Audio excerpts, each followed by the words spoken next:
Hi, I'm Jeremy Crosby. And I'm Nick Boucher. We're your hosts for the program that's all about your city, Talking Fitchburg. Every weekday, we pull together the news, events, and information you need to stay on top of what's happening in the city of Fitchburg. Find Talking Fitchburg on cable TV, Roku, Amazon Fire, Apple TV, and our live stream on the web. Plus, you can find all our headlines and stories on Facebook, YouTube, and our video on demand service. This is your city. Keep up with Talking Fitchburg and the issues affecting you and your neighbors.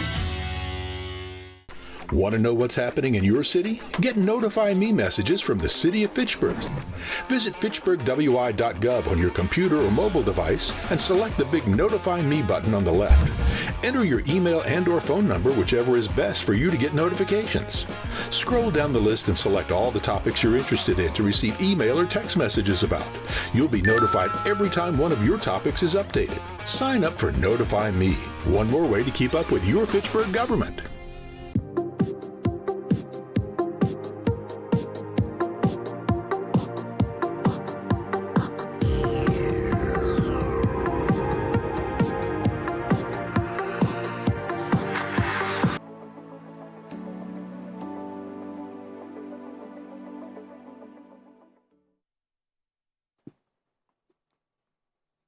Call to order this meeting of the Fitchburg Board of Public Works for Monday, August 4th, held here in Francis Huntley Cooper Council Chambers. Attending tonight, Don Gutowski, Alder Jetzer, myself, Kim Lobdell is via Zoom, and Dave Wilburn is off with excuse.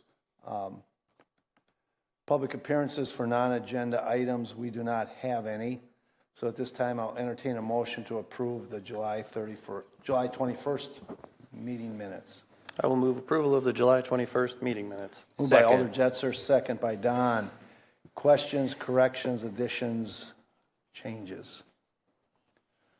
Seeing none, then we'll call the vote. All in favor of the July 21st, 2025 meeting minutes signify by saying aye.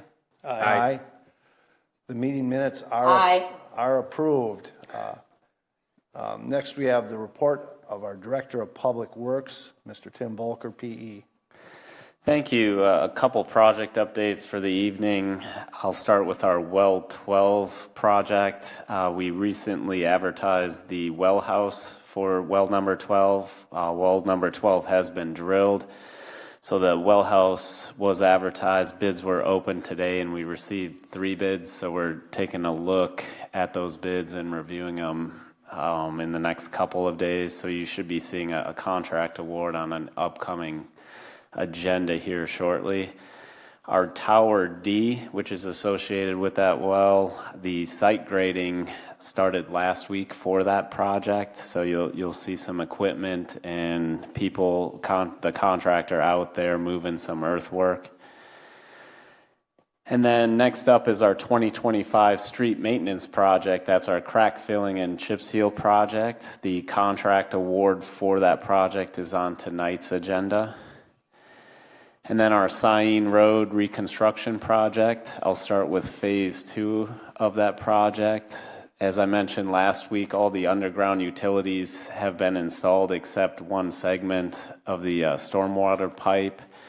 And in our last Board of Public Works meeting, I mentioned that the roundabout for that project, the binder was going to be paved. The asphalt scheduling got changed by the contractor last week, so they're going to hold off on bindering that roundabout until the binder gets applied on the remaining portion of that project.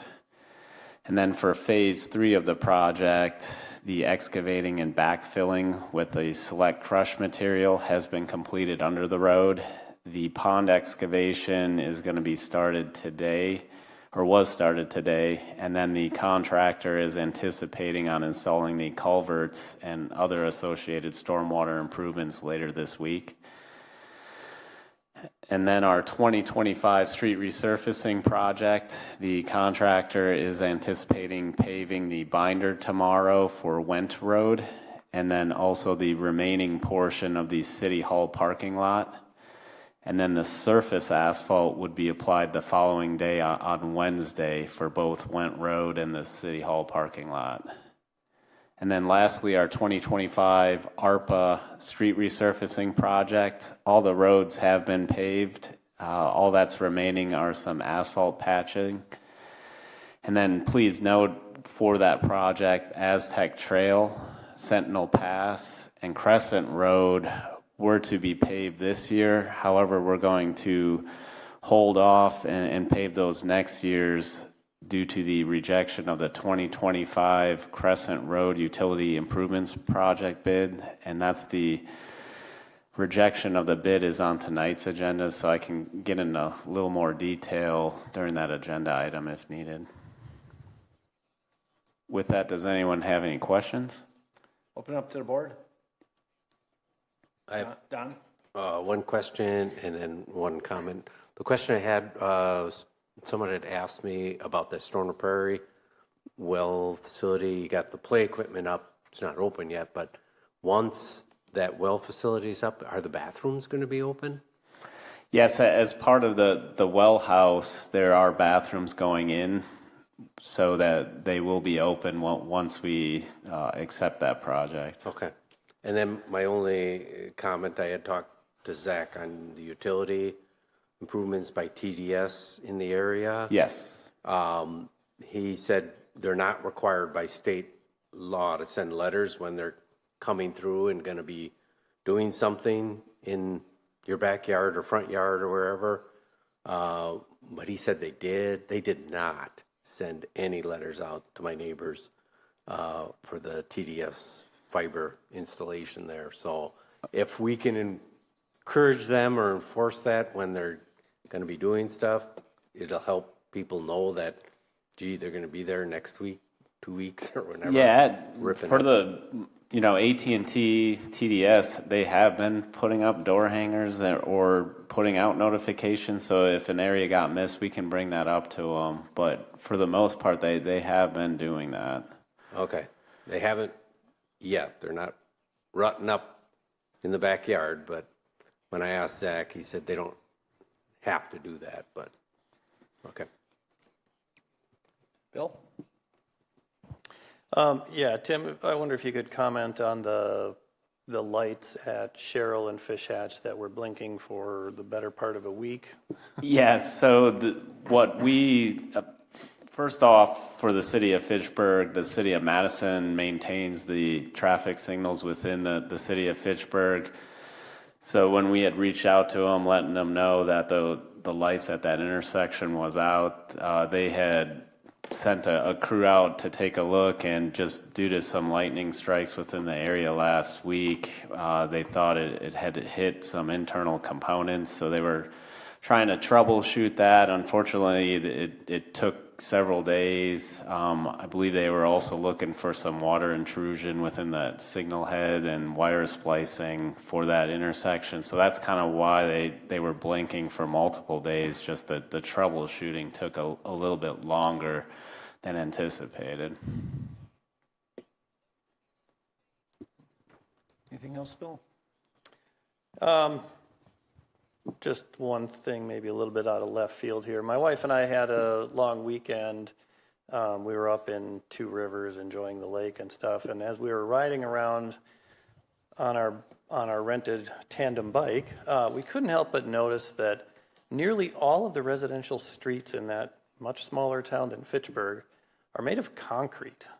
I'm wondering if you have any thoughts on that. I mean, that's obviously more expensive, right? But I don't know whether it lasts significantly longer than asphalt, and like over the entire lifetime it comes out cheaper, or what? Yeah, the concrete, it does last longer. Obviously, there's a cost associated with that. For the most part, asphalt does get utilized on local roads in most municipalities. I'm not quite sure how up in Two Rivers how they arrived at doing all the streets in concrete. But yeah, there is a cost associated with that. Fish Hatch out here, there are segment portions of that in concrete, but you can see that the plows, differential settlement, and the plows clipping that during winter can, they kind of chip off and spall off some of the concrete. So it's not totally perfect, but it does tend to last longer than asphalt. I don't know, maybe they get enough tourism dollars there. Well, I think, Bill, I suspect that maybe it was related to nuclear plant.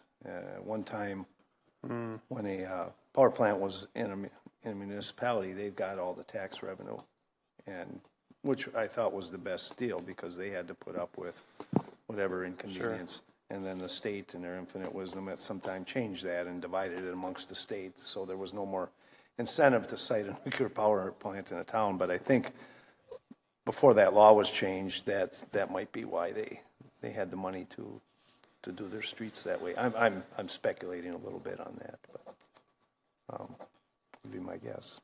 Anytime I visit somewhere, I try and find something that's a little different. Thank you for that keen eye.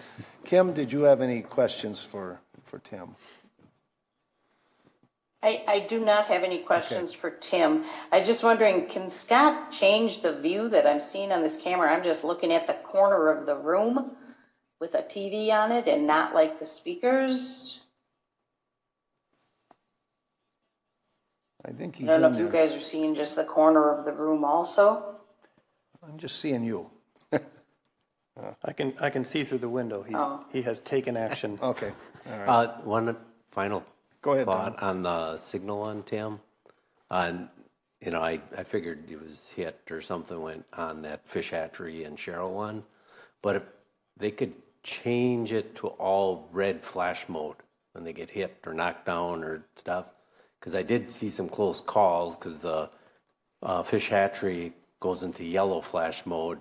The lesser side road, Cheryl, went into red flash mode, and fish hatchery wasn't slowing at all, and there were some close calls of people just trying to make. So Sure. if they can just, We can bring that up to the city of Madison regarding that. Yep. Turn them all to red flash mode if they have it. Problem.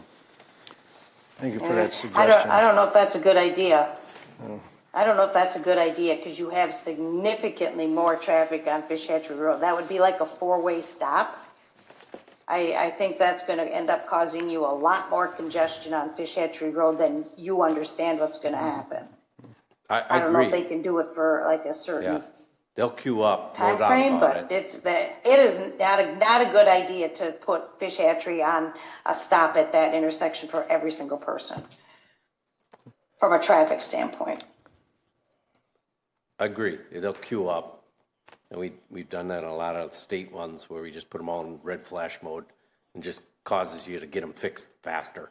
There you go. Yeah, All right. that may be true.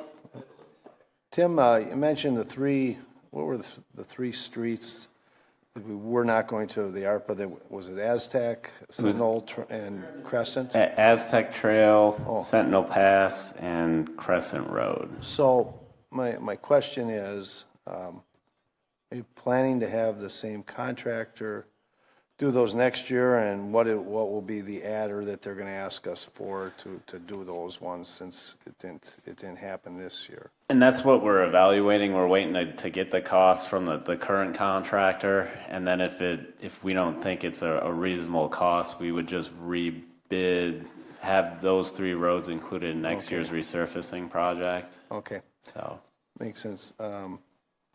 Then just one other, is it the same contractor that's doing our street resurfacing, in front of City Hall and over by my office, Marketplace?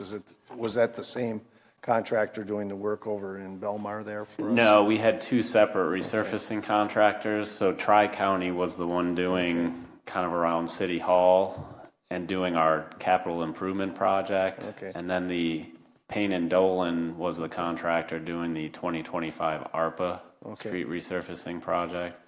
When construction's going on, it's a temporary thing, and there's inconveniences, but like by my office, when they did the curb and gutter, they left big piles of debris in the street. I almost hit one with my bike, I had my head down.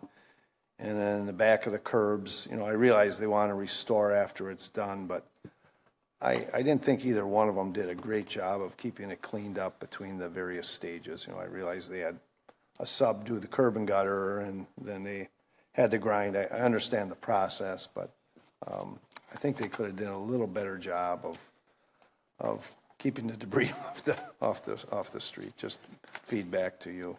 Yeah, that's something we can discuss and put in some tighter requirements within the bid next year for that. I don't want to drive the cost up exorbitantly, but those piles of concrete debris were in the street for almost a month, and someone could have hit it, or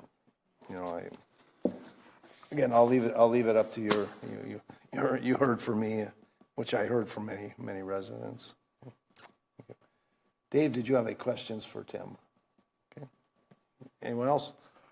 All right, then we'll move on to our agenda items. First one is 5 Alpha, Resolution R 11325, rejection of 2025 Crescent Road utility improvement bids. Do we have a motion to approve? I move approval. Moved by Alder Jetser. Do we have a second? Second. Second by Don.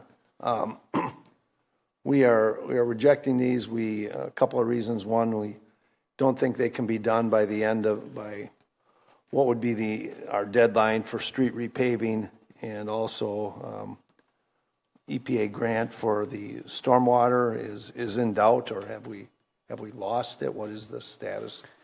So we did get the grant, but however, the award of the grant took longer. Okay. So that's kind of the reason for the delay, was the award of the EPA grant to fund the portion of the stormwater improvements. So since we got that award later than anticipated, the contractor's unable to complete the project prior to our cold weather paving deadline, which is October 31st. Okay. So the motion before us is to reject this bid, and the plan is, would you rebid? Would you rebid for construction next spring? And the streets, we would do, basically we do it all next spring. Yes, we would look to rebid over the winter and then start once spring comes. All right. Questions for Tim on this? Bill? Yeah, I was just going to ask, it doesn't make any sense to pave, I mean, if the problem is Crescent Road utility specifically, it doesn't make sense to pave Aztec and Sentinel. So there are water main improvements on Aztec and Sentinel. Oh, there are. Okay. There are, yes. And then Crescent has water main and stormwater.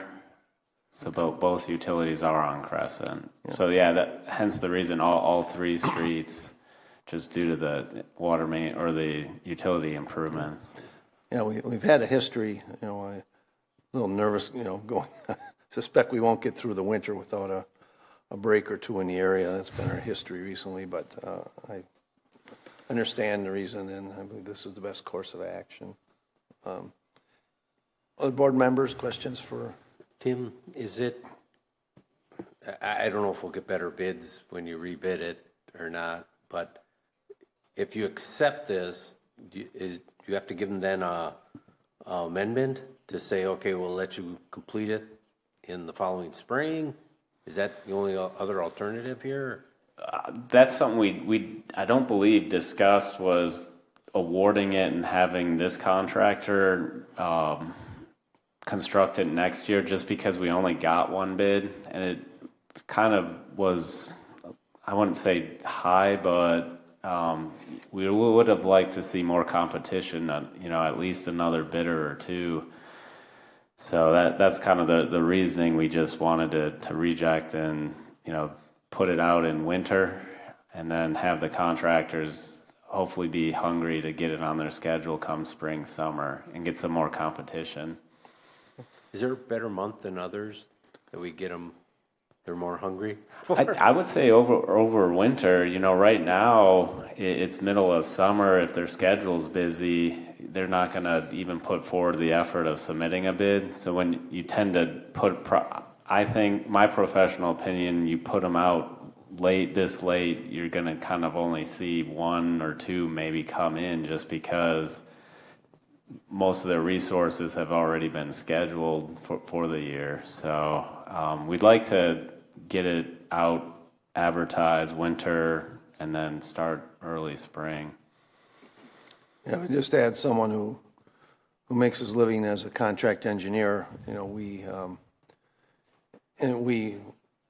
We probably provide a better, if we see work the earlier, we're trying to fill up our next year's schedule, and the earlier it comes, if someone comes in earlier, we're going to give them that slot, and we want to get things filled up and probably get a better price, so.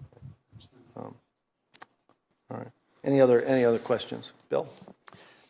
Yeah, can you say a few words about why we have two separate projects rather than, because I'm assuming there's some mobilization that's got to happen for both contractors, and that if one contractor did the regular street resurfacing and the ARPA, that the total project cost would be a bit lower? Yeah, that's an excellent question, and kind of the reason why we have a contractor doing the paving versus also including the utility work is with our resurfacing contract, it's such a large quantity.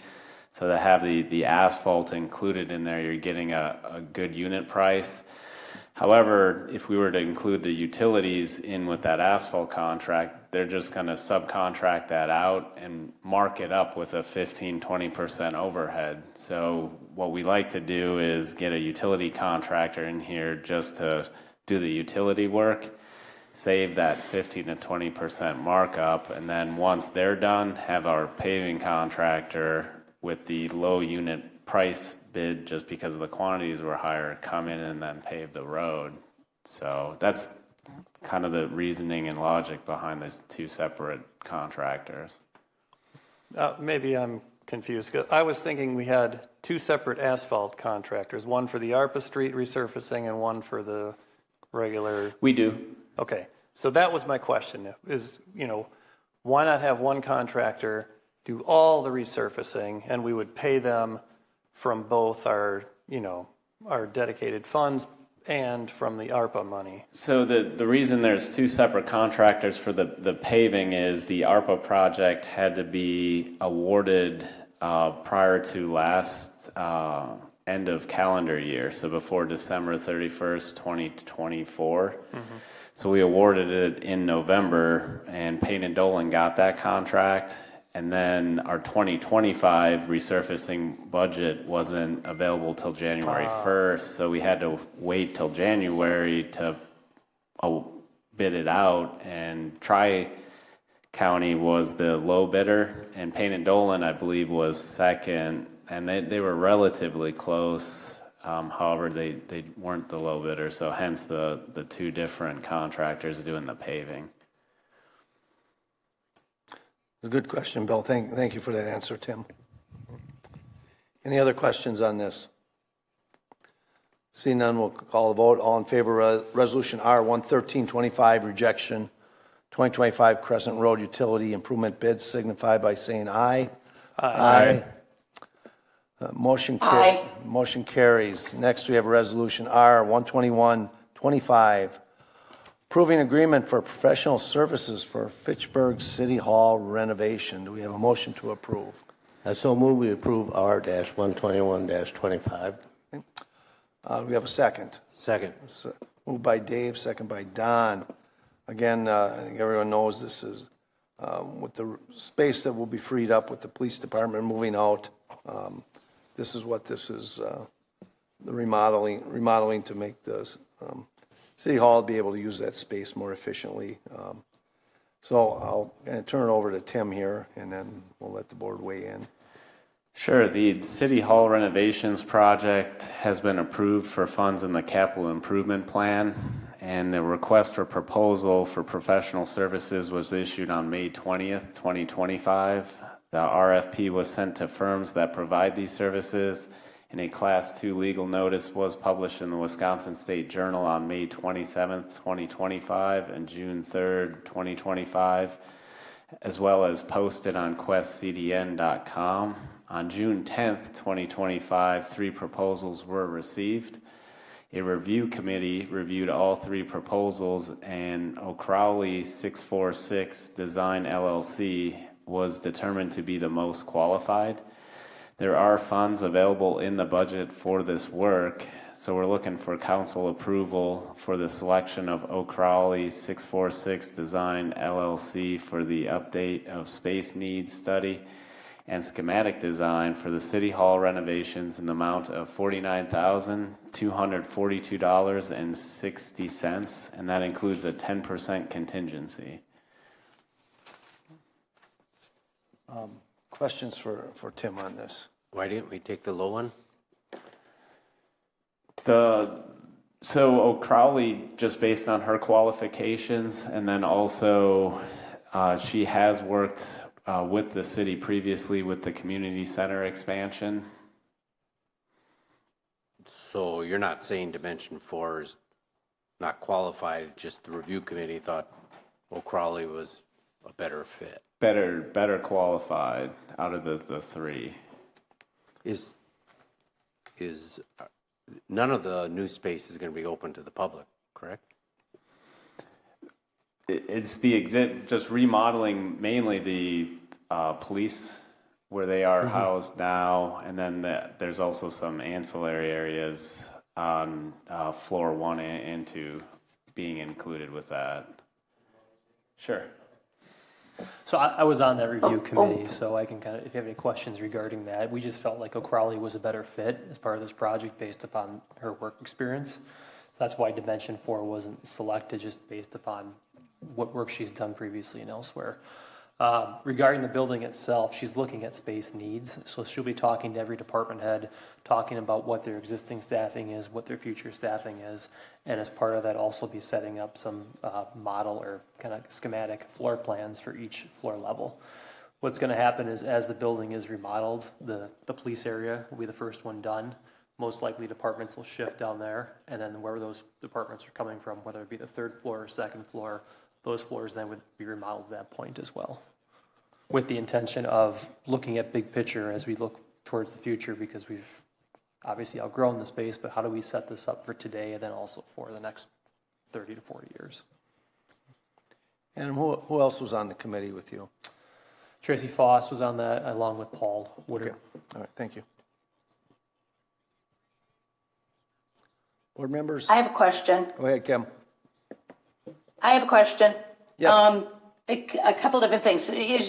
How big is her firm? Is there more than her?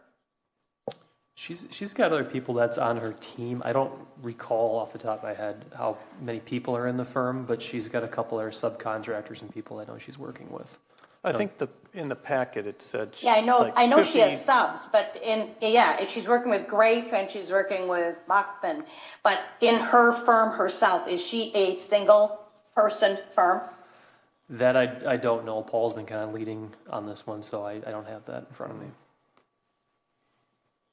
Okay.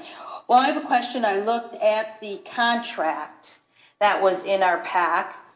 And first of all, on the first page of it, if she is not a licensed PE, why does it say engineer rather than architect?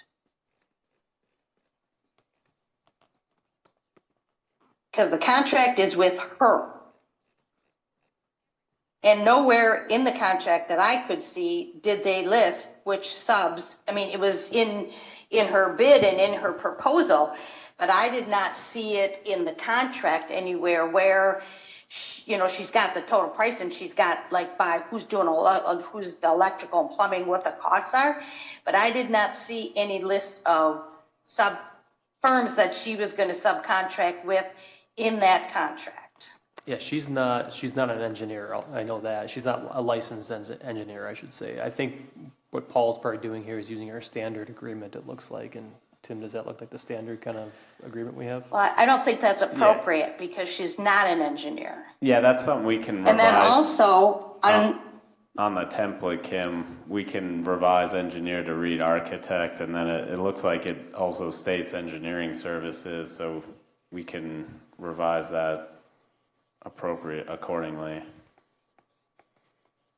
And then I do believe you should have a section that says this is who she's using for her subcontractors, because then if it's in the contract, that ties her to that. And if for some reason, one of the reasons you picked her is because Grafe USA is doing some of these other things. If it's not written in there, technically she has every right to change who she's using for the subs. Not that she would, but if something happens, she could. unless they are listed, that she will sublet electrical, mechanical, or whatever to Grafe USA, and cost estimating, you know, those kinds of things. I personally think that it should be listed in there. And then my other question has to do with the insurance requirements on page 35. There is no requirement for professional liability insurance in this contract. Can you tell me why there isn't? Was it an oversight? I believe you should require professional liability insurance contract, or professional liability insurance. There could be a mistake. There could be a dispute. There could be, you know, whatever. Chances are very good that there won't be, but contracts are written to protect yourself if something does happen. And I know in every one of our engineering contracts and every one that has been brought into here before with engineering firms, they all have requirements for professional liability insurance.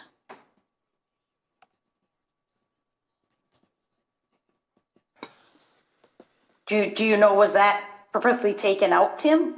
Does she not have professional liability insurance? No, this is our standard template, so I'll have to look into why the city standard template doesn't have that. I know do you see that on page 35? Yeah, I do, and I mean, maybe I missed something. Okay.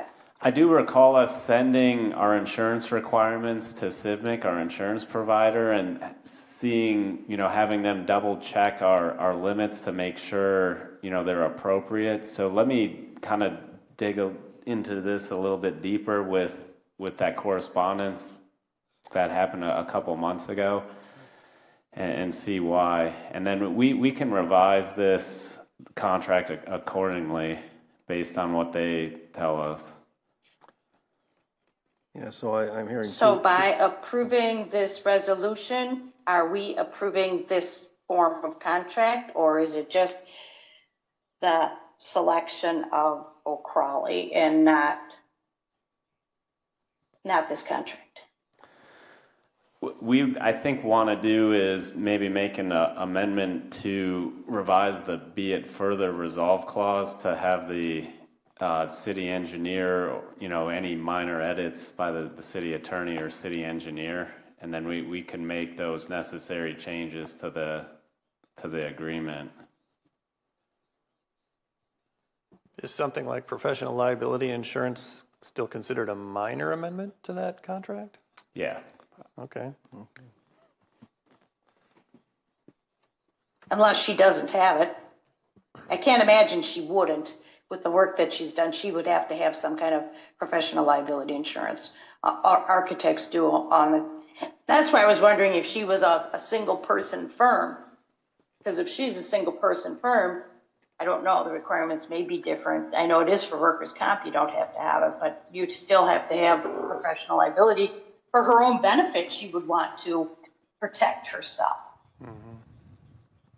And then, like the way we run contracts is when we have subs, like if this was for Grafe, we pass along the insurance requirements that are required of us to our subs to make sure that they have them.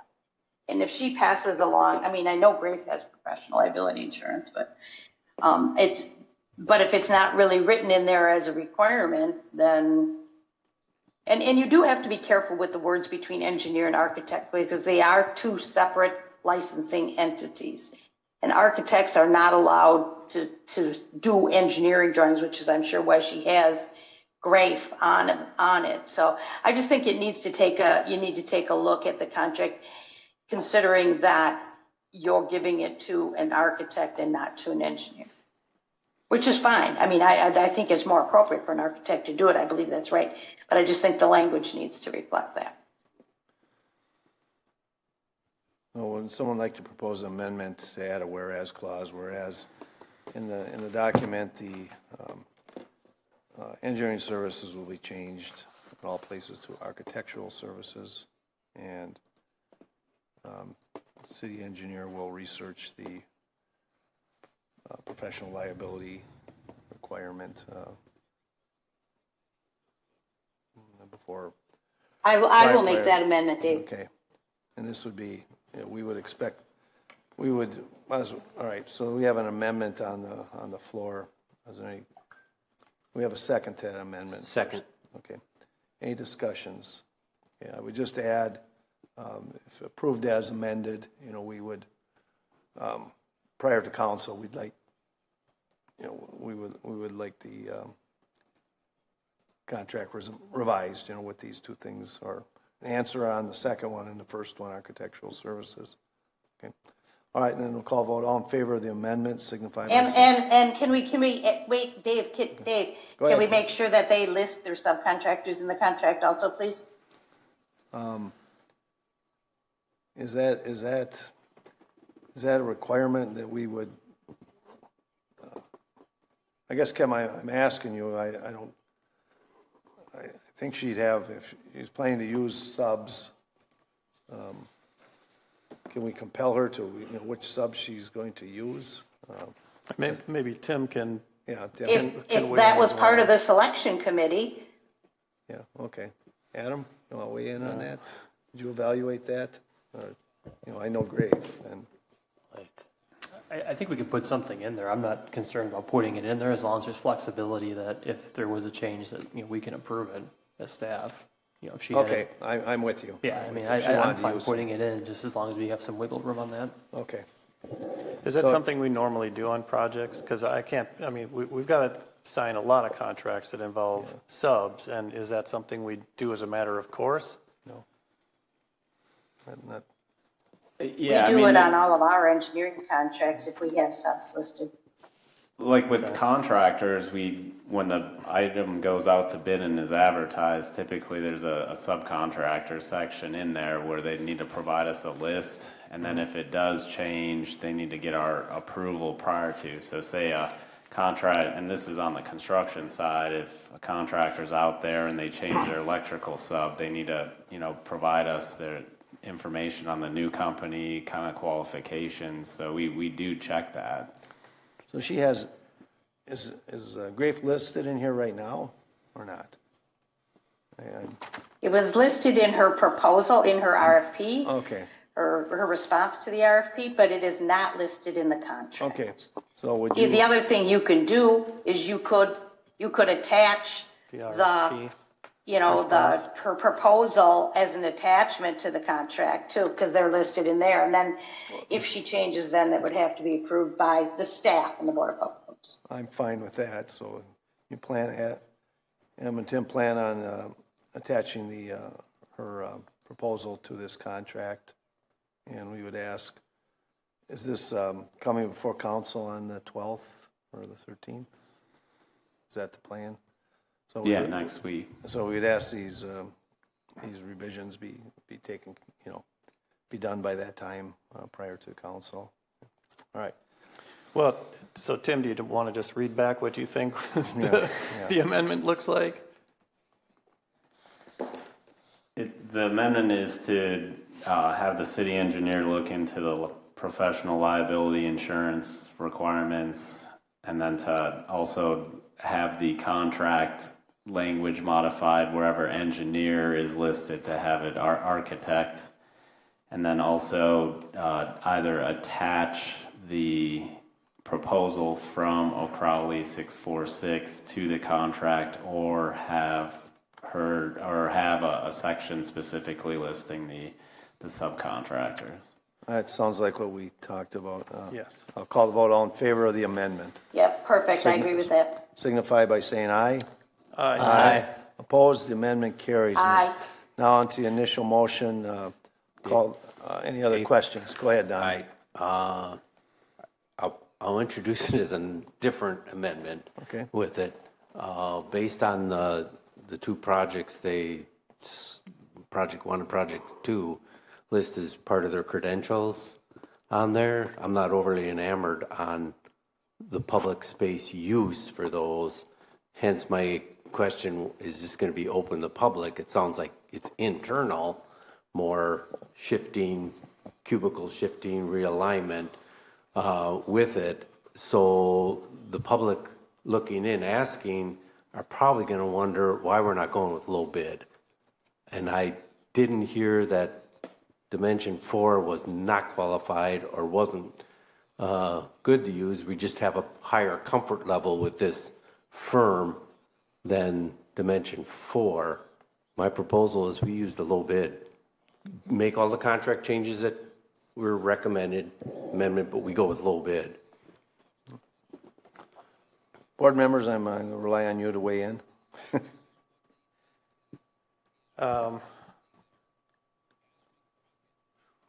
I guess I'll second it for the sake of discussion here. Okay. All right, now. All right, I'd like board members' opinion, thoughts on this.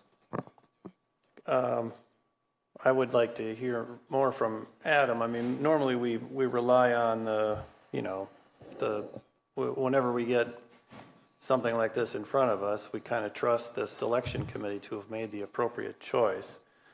And I don't know, I mean, having not seen any of the other responses to the RFP, I would feel very uncomfortable switching.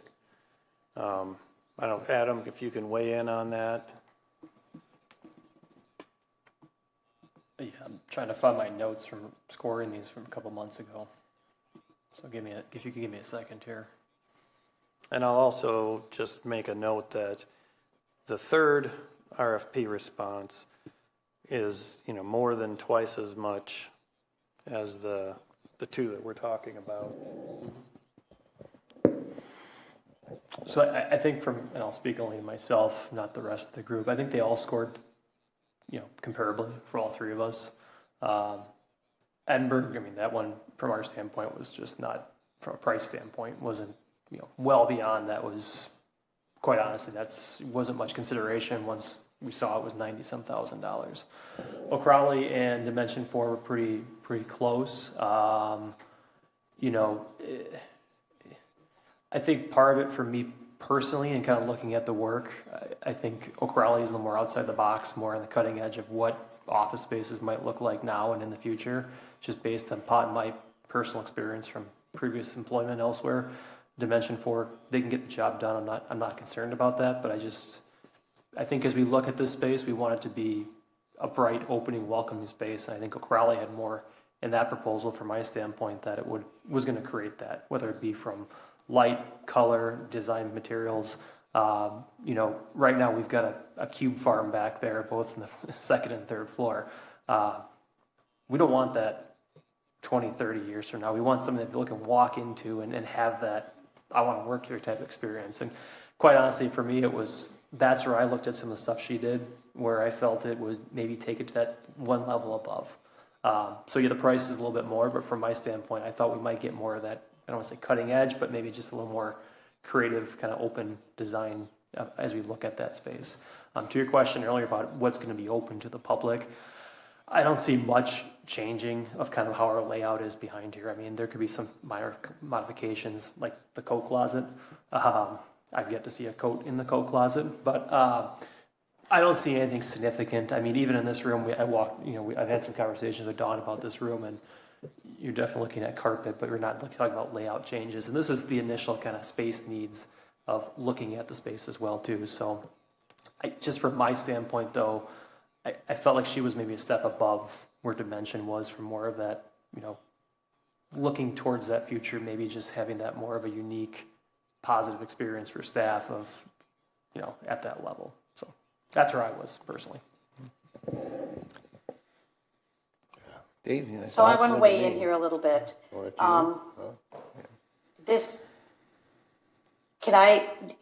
Cal. Am I up now? Yeah, go ahead. Okay. Technically, this is not a bid. It was a request for proposal. Is that correct? It's a qualifications-based selection more than actual bid. Sometimes you don't even ask for price.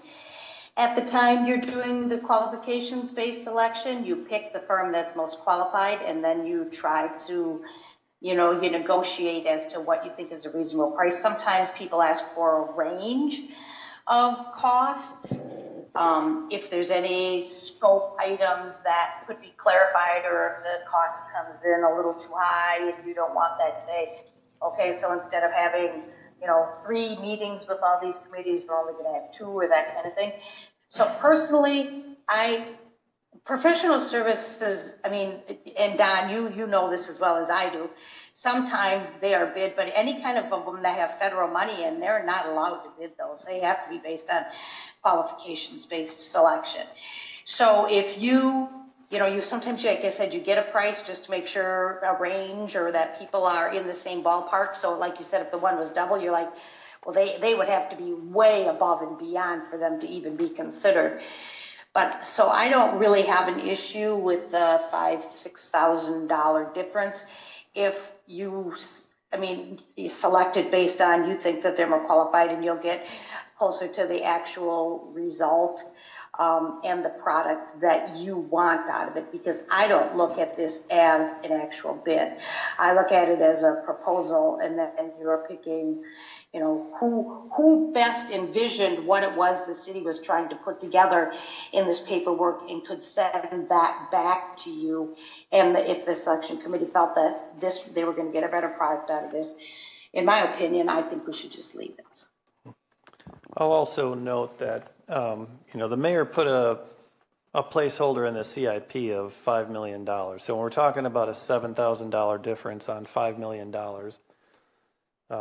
it's a tiny percentage. Tim, Adam, do we have any idea what we think this is actually going to cost given the scope that's laid out here? Because I think the placeholder was put in before the scope was defined, right? No, I think this is a very rough estimate. I mean, that probably estimate was put together, I don't want to guess on if it was a year or 2 ago, but I'm guessing whatever was in there is obviously prices have gone up. Part of this as we look at the space needs in this project is going to be the money of, we can't design something that's going to cost $20 million. It's got to fit within the budget, no different than anything else. So that's going to be part of the conversation, but no, I'm guessing that number might be older and light. I think that number was derived. Paul Woodard had worked with Pepper Construction, the contractor helping us with the police facility. So Paul, I think, had reached out to Pepper to kind of help us ballpark just for CIP purposes a number. But yeah, I do believe that was a year or 2. I would just add, I probably respectfully disagree with Kim. I think it is a bid. There's a dollar amount to sign, but I'll come back. No disrespect to you, Adam, either, but I've worked with Paul ever since I've been on the board, and Tracy since she's been with the city, and their decisions have been sound. Over the years, and the 3 of you, I trust your. As much as we want to guard the taxpayer dollars, this might conceivably could cost us less by using this firm. Well, technically, if it is a bid, you need to accept the lowest bid price unless you have a reason not to. But it specifically says a request for proposals was put in the state journal. Yeah, okay. It doesn't say a bid, because a separate RFP will be issued for the space design when you're trying to do them. So it wasn't put out to sealed bid where you have a bid opening. That's my understanding, and I could be wrong, because the way I read this, it was a request for proposals. Well, I was either way. I'm supportive of the decision staff made, and I think people will say, I think people know I'm not always. Certainly never rubber stamping, but I trust I trust their judgment in this one. I'm just trying to bring some slightly outside different perspective, because I understand Kim's exactly right. RFP, you're trying to go with most qualified. You look at the dollar proposal, it's in there. You look at your individuals and say, okay, who did we have a better product with or not? We had it. Again, I'm coming from, because I had Project 2 client, if they did the design of Hill Farms, that was terrible. And based on my perspective on Project 1, the community center, for public use, it's not the best layout that we have. I mean, they're lined up way outside just to try to vote. So it's not laid out well. I can understand they'll take perspective of, do you have the right color sequence you want, or do you have enough light, or I understand that, but someone outside looking in won't care if the staff has the right color sequence with it. They're going to say, can we get something that's a little cheaper that'll be just as functional? And I didn't hear Dimension 4 is not qualified or did crappy work for us in the past. I heard it just, we have a better comfort level with this, and so that's why I raised the proposal saying, why aren't we looking at Dimension 4 more outside of this? So we have an amendment on the floor that's been seconded to accept the Dimension 4 bid. Any other comments on that before I call that vote? Seeing none, I'll call the vote. All in favor of the amendment to reject the, or to use Dimension 4, accept Dimension 4's lower bid for this project, signify by Dave? Did you say reject Dimension 4? Or to Reject O'Crowley in favor correct of Dimension 4. O'Crowley and award the bid to Dimension 4, signify by saying aye. Aye. Opposed, say nay. Nay. The motion fails. Nay. All right, I'm sorry, Kim, I got to slow down.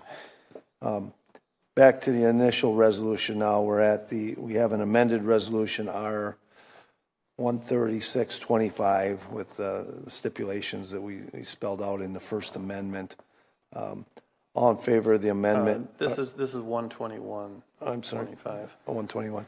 All in favor of the amendment or the resolution as amended, signify by saying aye. Aye. Opposed? Aye. Nay.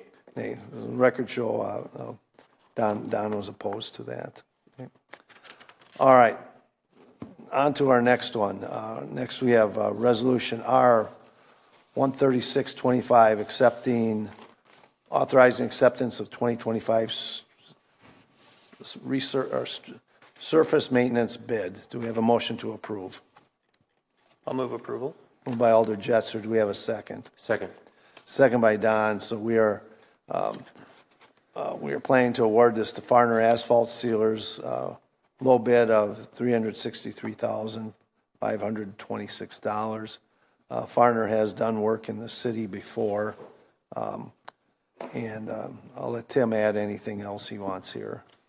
Yes, so this project is for our surface maintenance. That's our crack sealing and chip seal project. The city must perform maintenance activities on a number of streets every year to keep up with the usage wear. And these streets meet the age, usage, and condition criteria for chip sealing or crack sealing. The proper street surface maintenance activities will prolong the lifespan of roads, reducing the annual street resurfacing costs. So we had prepared construction plans and specifications and obtained competitive bids. On July 25th, 2025, we received 2 sealed bids, and we were opened publicly, and Farner was the low bid, and we're looking to award in the contract amount of $392,526, and that includes a 8% contingency. Any questions for Tim on this? Yes. Go ahead, Bill.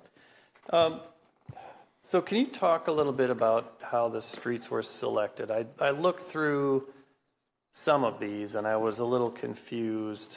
For instance, Newtone, if you go to our, the GIS map that we have, the generic GIS map, there's a layer on there with the latest PACER ratings, and that's sitting at a 9 for Newtone, but it's slated for chip sealing. Tammy Trail is listed as an 8, and it's slated for chip sealing. There's neighboring streets that are rated 6 and 4 that are getting no treatment. So I guess I'm just wondering how the streets are selected and why, and I presume that if streets are in too bad a shape, we just leave them alone because crack and chip sealing might not be enough to extend the life. Yeah, typically if the pacer rating is on the lower end, you're not going to chip seal or crack seal. That street's just past, worth doing anything. So you just let it kind of go, and then when it comes to a 3 or 4, you'll resurface it. Where specifically was the Newtown? What page?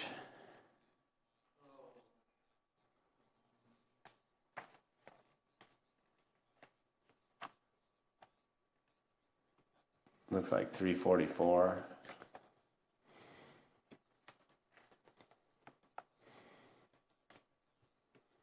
Correct, yeah. So, Newtone Street plus Newtone Court and Monument Court are all listed as a 9. And again, for the public, 10 is the best, 9 is second best. Yeah, typically a 9 you would crack seal. I would have to check with Zach on why Newtone was being proposed as a chip seal. He's the one that went out and did the windshield survey for this. So it may be also based on age. That may be an older road. It is a dead end. I can report back on the reasoning behind that. Okay.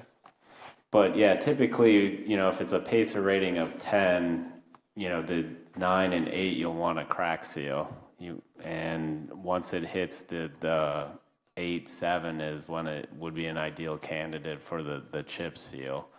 And then you could chip seal it, 2, maybe 3 times, depending on the condition of it, and get another, 6 to 7 years every chip seal.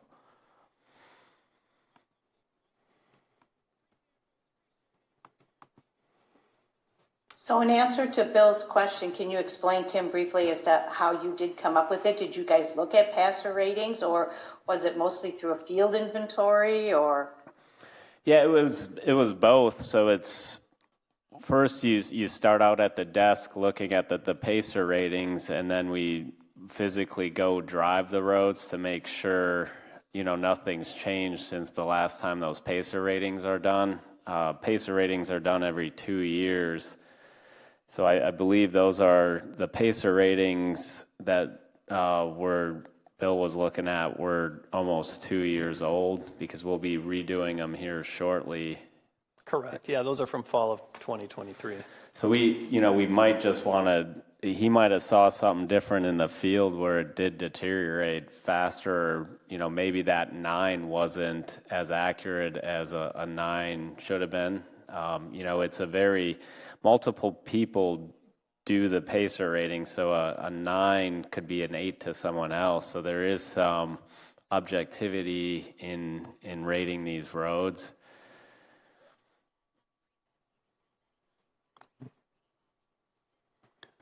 And I guess there probably is some flexibility, even if we approve this contract, if you change something from a crack seal or to a chip seal or vice versa, as long as it's not major quantities, that's not an issue. Is that correct, Tim?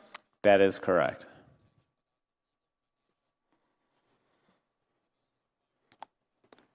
Well, could I ask, that, you guys just apply back to Alder Jetzer, right? He raises a very valid question, about that. And again,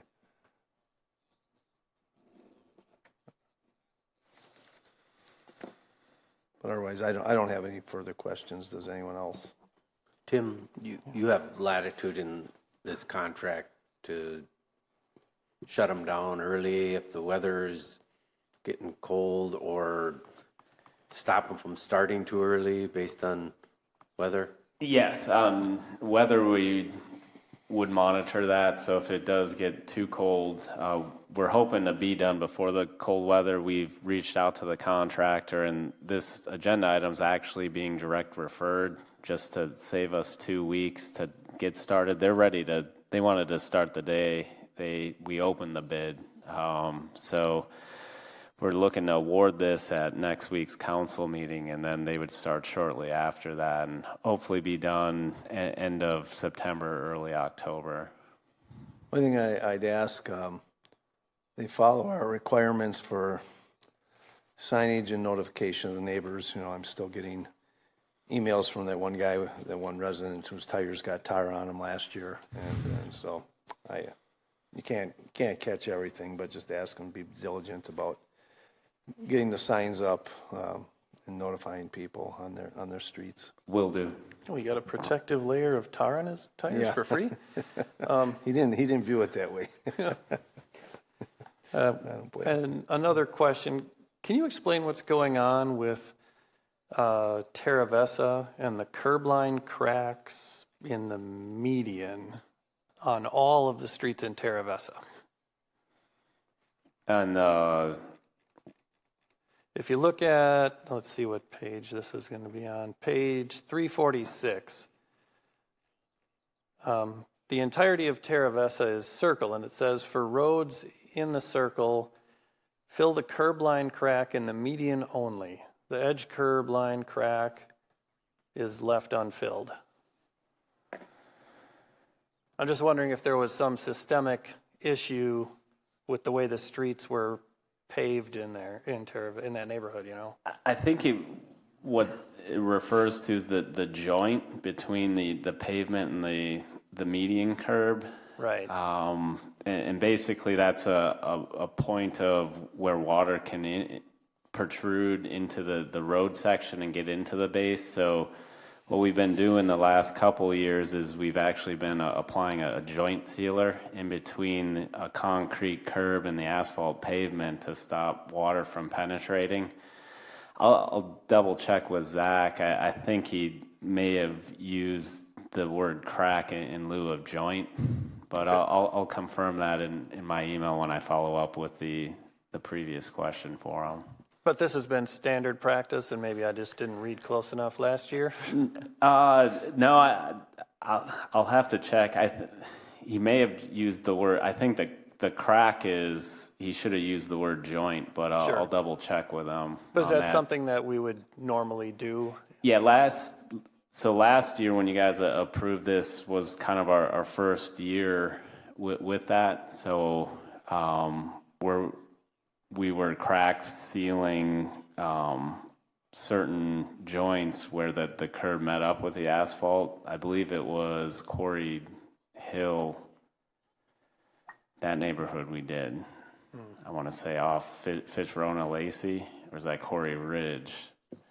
Quarry Ridge is out by Fitzrona and Nesbitt. Lacey, so Quarry Ridge, that neighborhood, if you drive the streets in there, you'll see the curb, and where the curb meets the asphalt has been crack sealed just to stop water from penetrating. But I believe that's what Zach means. I'll double check though.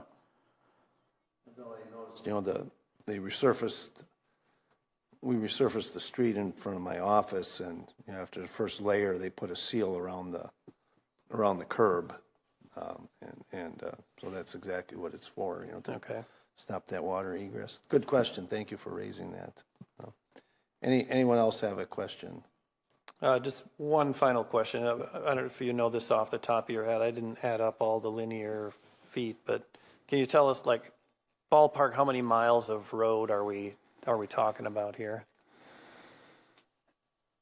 That I don't have off the top of my head. I'll include that.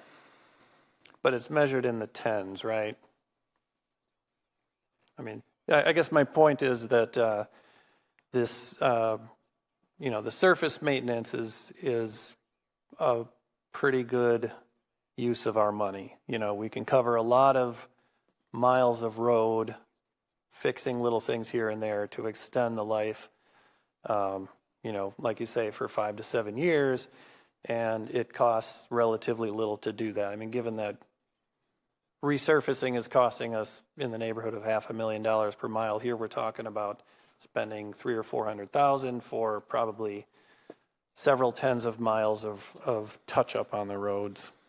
Absolutely. You've nailed it on the head. You want to hit a road as soon as it's been resurfaced. as soon as those cracks start appearing, start sealing up the cracks. And then, once the cracks become too much, start chip sealing the road to get another 6-7 years with each chip seal. And but yeah, the key is to hit the preventive maintenance as soon as possible on a road to get that longevity.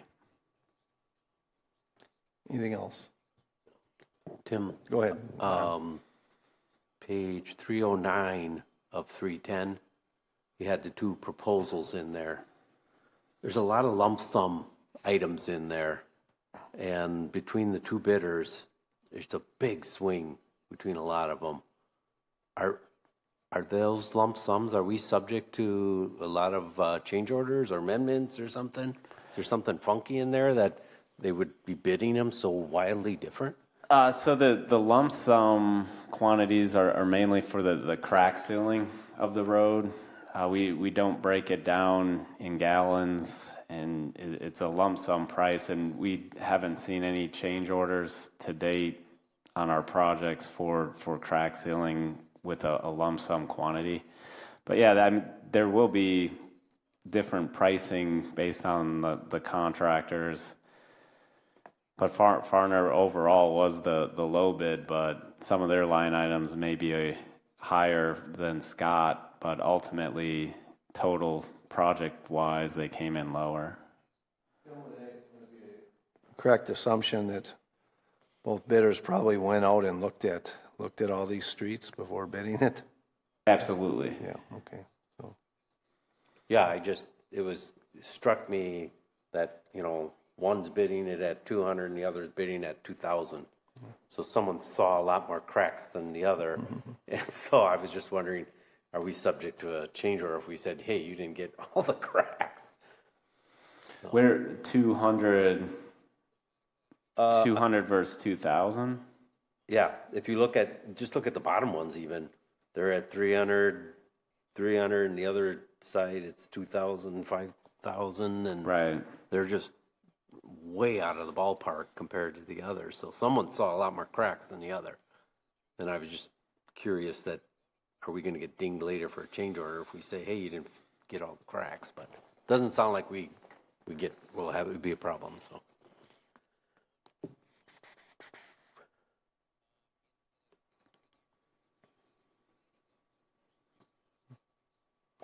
All right, any other comments or questions? Good discussion. All right, you twisted my arm, so I'll do one more.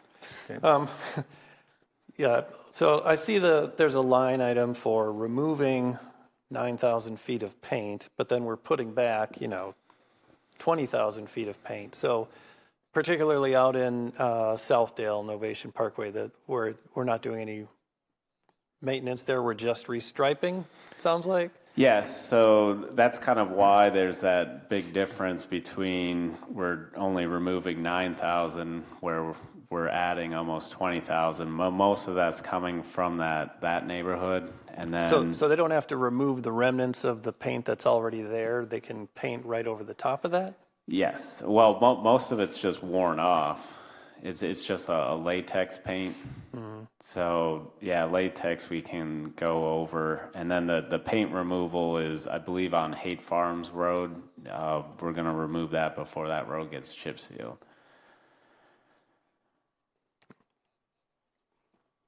Anything else? Good discussion. I'll call the vote. All in favor of Resolution R 13625, authorizing acceptance of 2025 surface maintenance bid, signify by saying aye.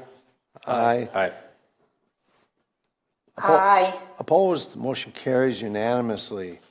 Next, our last agenda item here. Give me a sec to page down.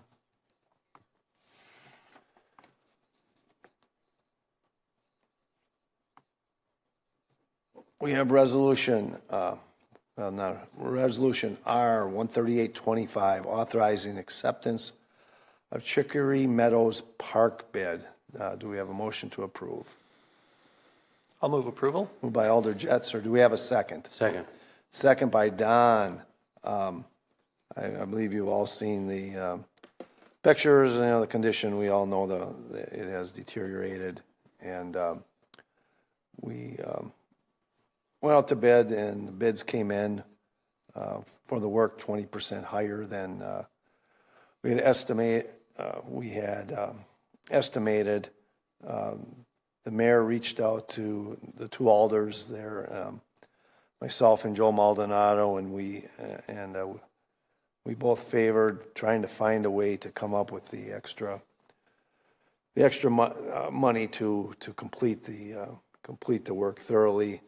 And we have, due to higher interest rates and some of our TID savings, we believe we have the extra money and interest we've earned to allow us to complete everything here. So I'll turn it over to Tim and Adam and Madam Mayor. Maybe you want to speak on it too, or not, whatever. No? Okay.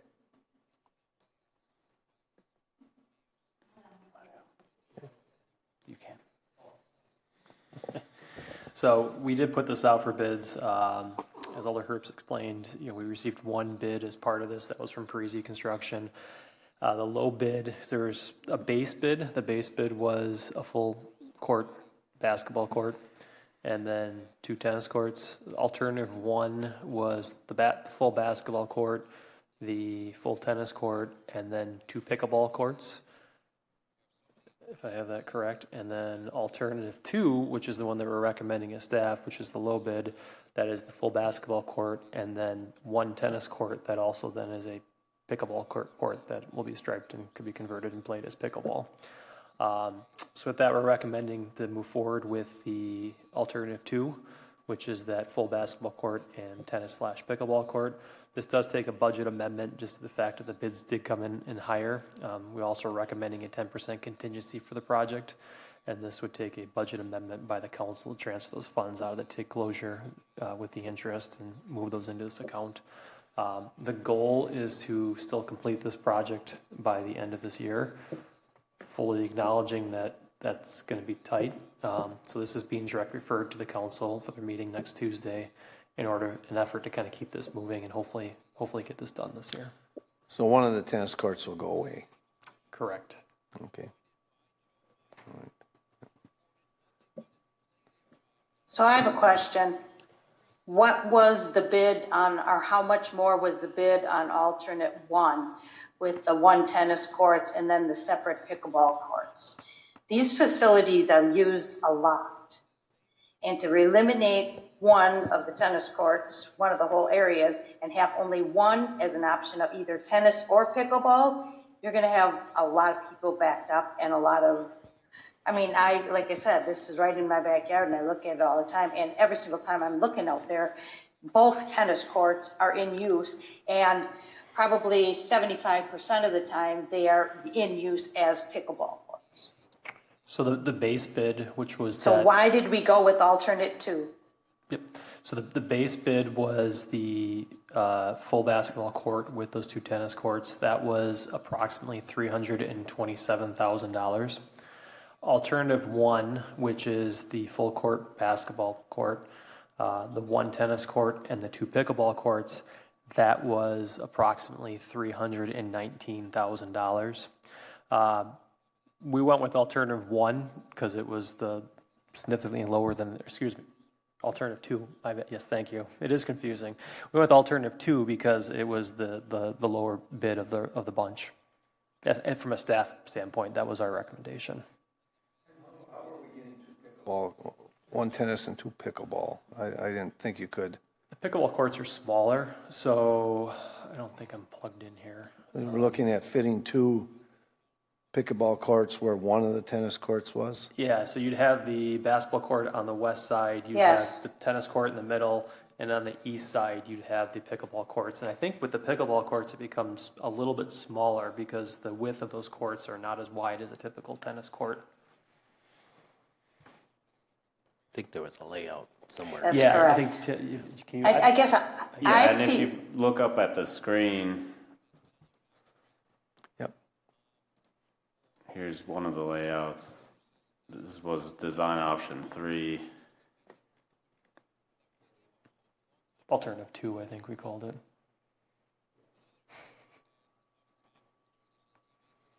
So So that's the one recommended here by staff tonight. And I think if you scroll up, So go to the other one then. yeah.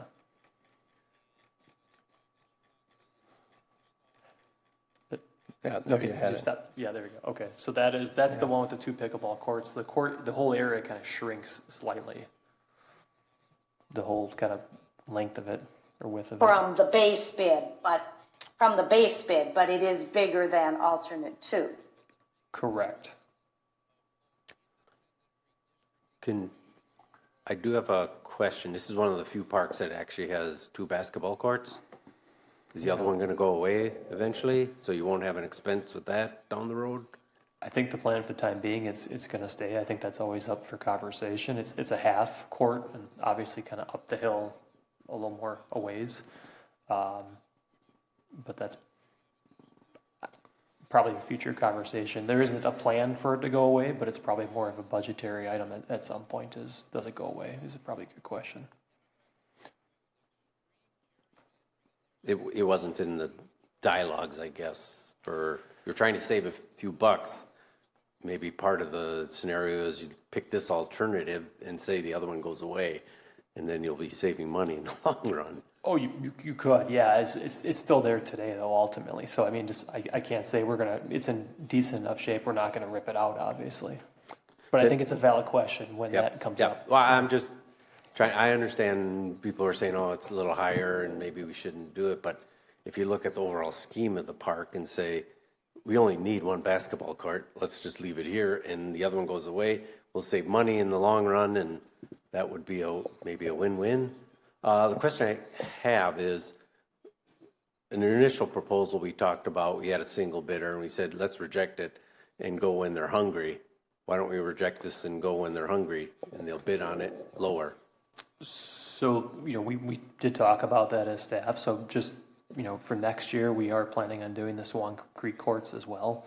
So we would potentially have, 2 very similar projects. And in theory, we probably would get a little bit more interest because we'd have potentially this project and Swan Creek. And I think the desire from the mayor and then elected officials is try to get this project done this year. The neighborhood's been kind of waiting for this.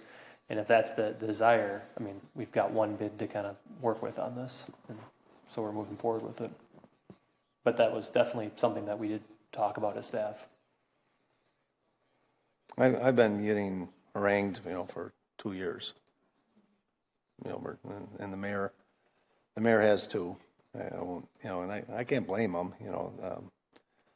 I think the city maybe had a little bit of a flawed plan. We thought when we did McGaw, redid the McGaw Park very extensively with a long life, that would be that'd be the place for people to play tennis, and there was kind of a bad plan to let this just go away, and that was short-sighted, and we're dealing with it a little bit.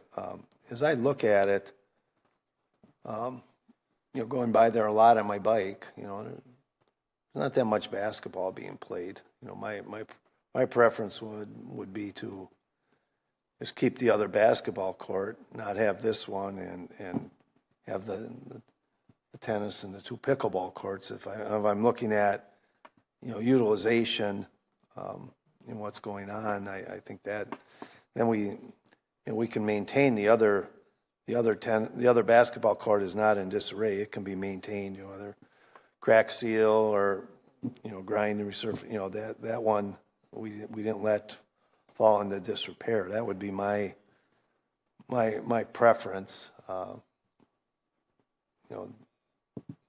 be honest with you. Are you proposing an amendment? Not yet. Not yet. I want to listen. I was going to second it for you. I want to hear other. That's I agree with you. As an alder person, that's my preference. But I agree with that. I don't think we have utilization rates or anything. We just have local folks like Kim who can see out their back door and see if anyone's playing buckets or they're playing basketball. I'm not a big fan of the combined ones because, as we heard at McKee, when we spent a lot of money on that one, we asked, why can't you make them interchangeable with pickleball and tennis? And the consultant we had said absolutely not. You can't do that. The heights of the court and the net that you're hitting are The netting. They're completely different. So they're not interchangeable. And you can't build them. At least that's what McKee Park they said. You can't make them interchangeable. Yeah, I would disagree. That was mostly the surface. You are correct that the nets are higher and it's inconvenience, but the pro bounce surface that we have at McKee Farms, the pickleball does not come off that adequately to play pickleball. You know, my thought would be, you know, I would, you know, what I would prefer is the tennis court, the 2 pickleball courts, and you know, we don't do that basketball court. We remove that and maintain the other one would be my preference. You know, there's you know, there's pickleball mania up there. People want to play a lot, as they do all over the city, and there is still a demand for tennis. So this serves the most people. Now we'll have some residents would be mad, you know, they come and play and then their son or daughter might be shooting buckets, but that's my preference. But again, I second that amendment. And then you'll rebid it. You'll rebid it when they're hungry to bid on it. Well, Don, right now you only had one bidder, so Don, they're not hungry. And look at this. Look at the time frame. It's not going to be done until the end of October. So you're almost into November, and there's not much basketball or tennis or pickleball done there.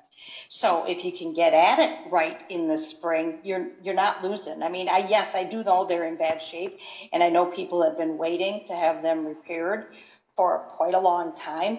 But I think we're making our decision based strictly on cost and what we have room in the budget. And I really think you need to look at usage and, you know, what are you trying to serve? You're trying to make, you know, what's the bigger use? Do we need more pickleball? Do we need tennis and pickleball?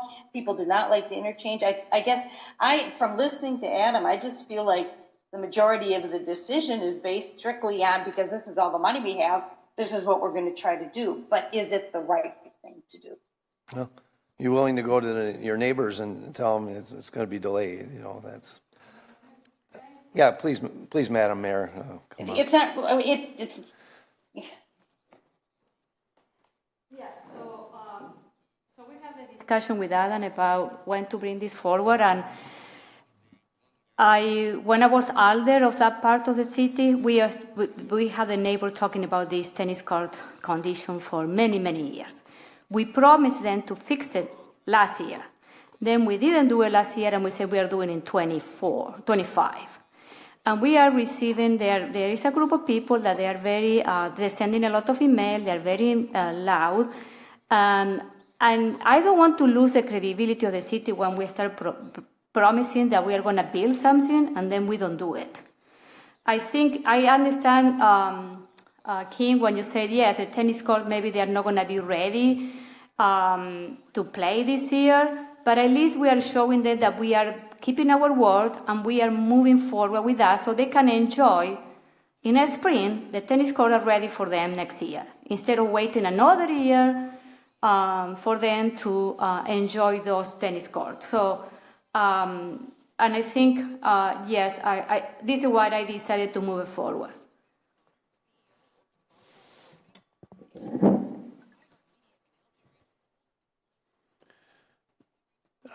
So we've got 3 components up here. We've got basketball, we've got tennis, we've got pickleball. Sounds like we've got budget for 2 out of 3 at the moment. Can we do 2 out of 3 this year and include the third one, the third component, whatever we deem that is getting least utilization in next year's park maintenance and construction? Can I go? Okay. For usage, yeah, we don't have the information. I mean, I wish we had it. We don't have it, unfortunately. Besides just people driving by, myself running by. I mean, you just see who's using it. So we don't have good numbers, quite honestly, across the parks. We have, obviously, when people reserve courts at McKee or McGaw, we have that information. but there's so much open play there, it's, who knows actually how much is going on. Regarding kind of potentially waiting and seeing on this, I think if you start pulling and playing kind of the alternatives here, I don't think you can do that, just be from a bid standpoint, but then second, these have all been kind of designed as one package. I don't know if you can simply just pull it out and say, let's do it in a different order and what we decide to do next year. Now, I will say the money is coming from the extra interest in the TID closure funds. If there was a desire by the council or the committees to look at utilizing more of that money, there is additional money available as part of that. So, right now we're moving about $70,000 to help potentially cover this alternative 2, I think it's called. I mean, you could potentially bump that up or recommend that they bump that up to do a different alternative, whether it be the base bid or whether it be the alternative 1, which is that basketball, tennis, and 2 pickleball. So, I mean, that's always an option as well from a recommendation standpoint, because there is additional money there. But that ultimately comes down to the council of how they're going to spend that money. What is the price difference between them again? I know you gave it to us, but I didn't subtract between the one you're doing and the one with the tennis ball and the 2 pickleball courts and the basketball courts. How much is the difference between those 2 bids? That's alternative 1. The tennis court, 2 pickleball courts, and basketball court. That is, I'll round up, $319,000. And the one that you're talking about here tonight is about $266,000. Is that about 52,000-ish? Right, difference? 53,000. Okay. Yeah, okay. And obviously there's a 10% contingency, so that number is probably a little bit more than $52,000. 58,000. Thank you.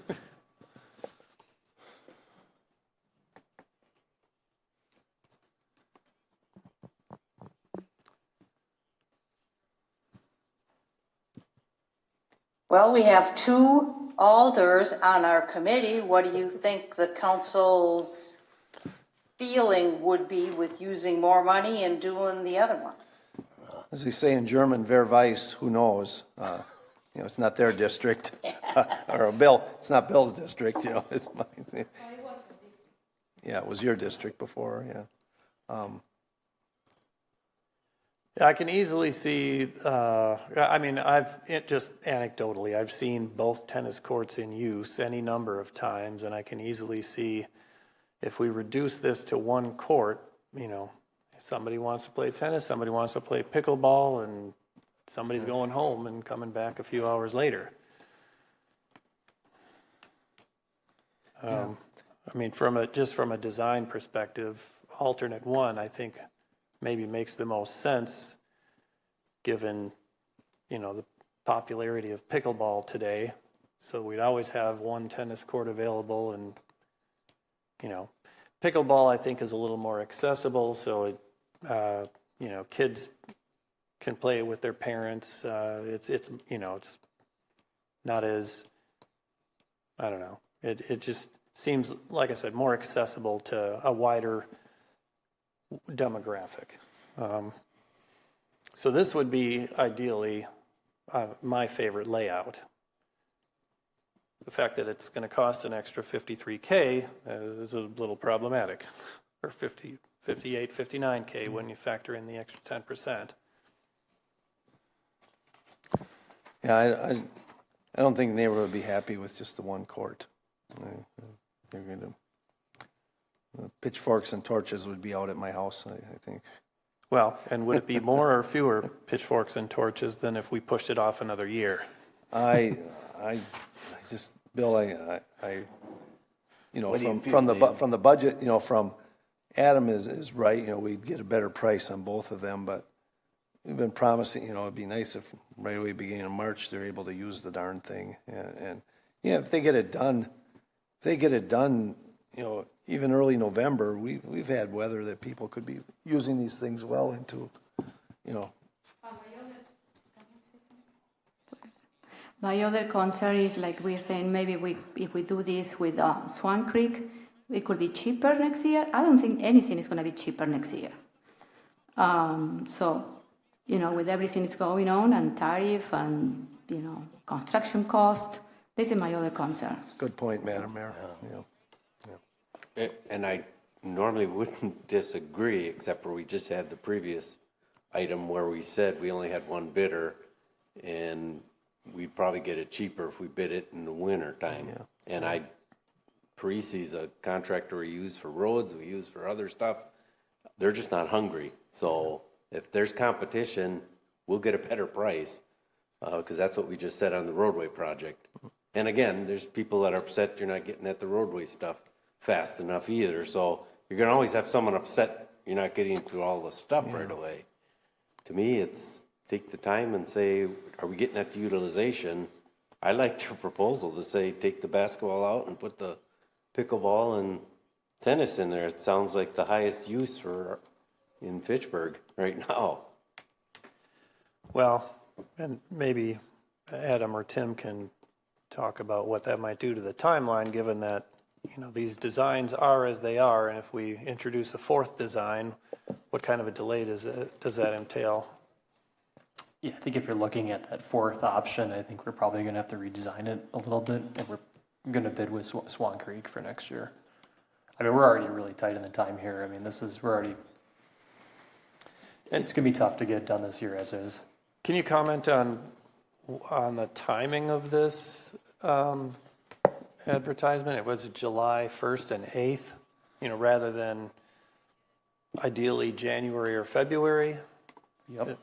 That's why so I am in the process of putting a budget amendment forward for the Swan Creek one to start that design now. So we're not bidding this in July, we're bidding it in December, January, February, right in the middle of the winter with everything else. So yeah, that's unfortunate. Yeah, we got a lot of other parks projects that we're taking our resources the first part of the year. Adam, when you got the proposal from Parisi for alternative 2, which is the one with the pickleball courts, did you get? Alternate 2 is just the tennis court, and it's also striped for pickleball, is that right? Yeah. Yeah, and it has. Oh, I'm sorry. Which is the one that has the pickleball courts on? One, I believe. That's alternate 1. Sorry. It is really confusing. Okay, so alternate 1, did you get bid items from Parisi that you're able to break down such that if you said, okay, we'll do an amendment to pull the basketball out, it wouldn't be mass amounts of redesign work. You would just say, here's the X square footage of asphalt you're not putting down anymore, and here's the pavement marking, or was it just all big lump sums? No, it's itemized. I mean, you have it broken down by even like the hoops. Yeah, I was going to ask about some of those line items. There were, like, you know, the difference between the engineer's estimate and Parisi's. There were some things that were just wildly different. Mobilization, 2,500 versus 27,000.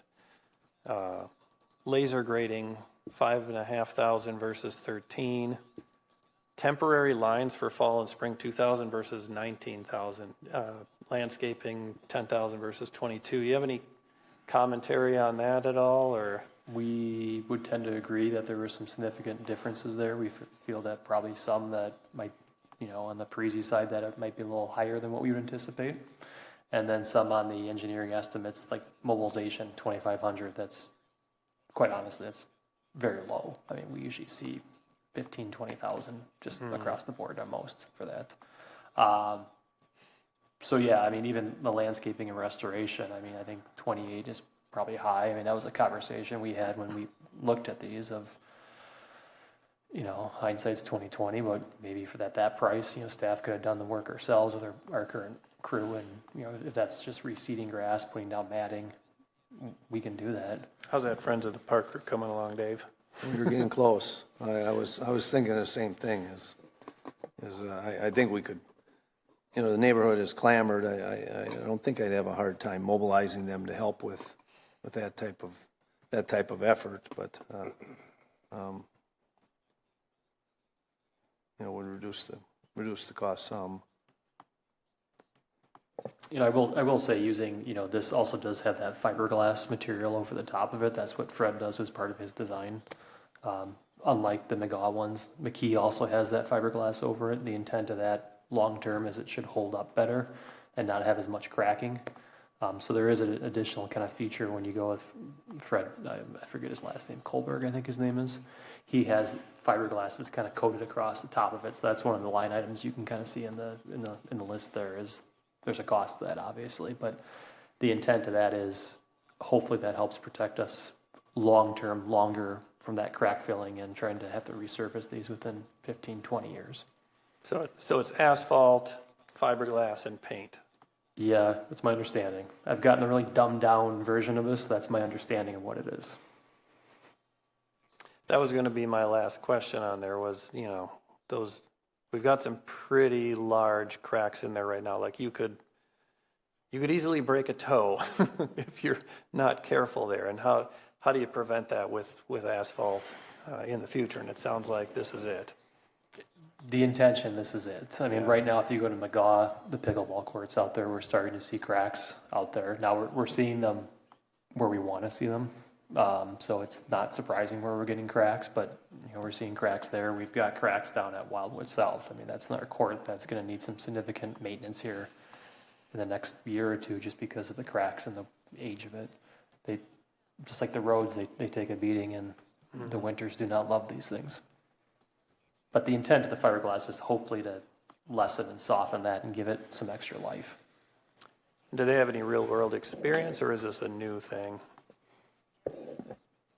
Now you're kind of past what I was told was good. So I assume if he's doing it, he does it all over the place. So, I mean, there must be some type of backing on this in the sense of it must be working. Yeah. Well, I mean, it's one thing to say, yeah, this ought to work, and it's another to find out whether it actually does, in a given climate.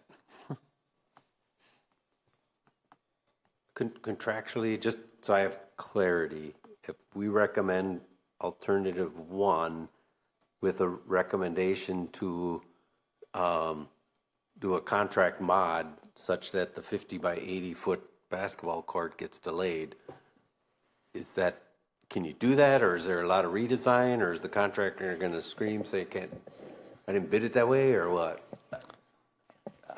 I think it gets into a bidding issue at that point. I mean, I think there might be some flexibility, and might be some flexibility when it comes to like the hoops and whatnot. I do get concerned if you just say we're going to stop it here because it hasn't been designed to have that kind of edge at that side of it. But we'd have to, I guess, have some conversations on if that's even possible, because it was kind of bid out as with the base bid with the 2 alternatives. I'm not sure how much flexibility we could get into that of doing that. Might be some, but I don't know. The sense I'm getting is. And then Go ahead, Kim. I was going to say maybe the other option is to try to remove some of the items like the landscaping items. And even if you don't have the Friends of the Park doing that, if you have, maybe you can just bid it out as a landscaping contract, or city staff can do it. But if you could find enough of those items that wouldn't affect the playing on the tennis courts or the pickleball courts or the basketball courts, that you could take out and do next year. I don't know how much, some of that might save just bid items, because Parisi probably isn't going to care if you don't do landscaping, because he doesn't do it himself anyway. I'm sure he's got a sub to do that.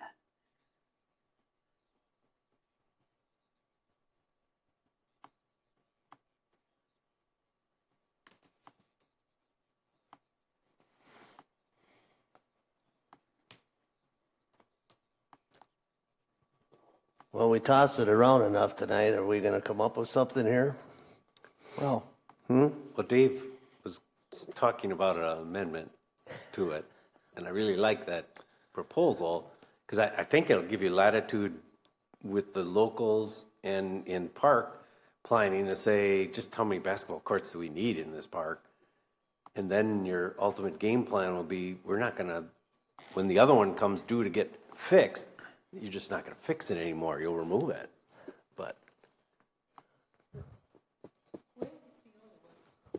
But if you do that, you're gonna have to do some redesign, and you're gonna have to get into bidding, and you're not gonna get it done this year. that's my. We won't get it done this year for sure. Yeah. Well, hence I was asking Adam how much flexibility does he have in an addendum. You can do a contract mod where you're not putting the asphalt surface down and the paint, but you got it all graded and ready to roll, such that, I don't know how aged the other one is, but you're going to be coming back 2 years later saying, can we repave that thing and stuff? And that's the time to say, no, we'll pave this one. I think we're, any design change, it's a rebid. Yep. It's a, Only if you have the major quantity items greatly changed, I think. But you guys tell me that. If you change a 50 by 80 foot asphalt, take that out of there, that might be your cost difference alone. Do you think Parisi's going to come back and say, oh, you just changed everything?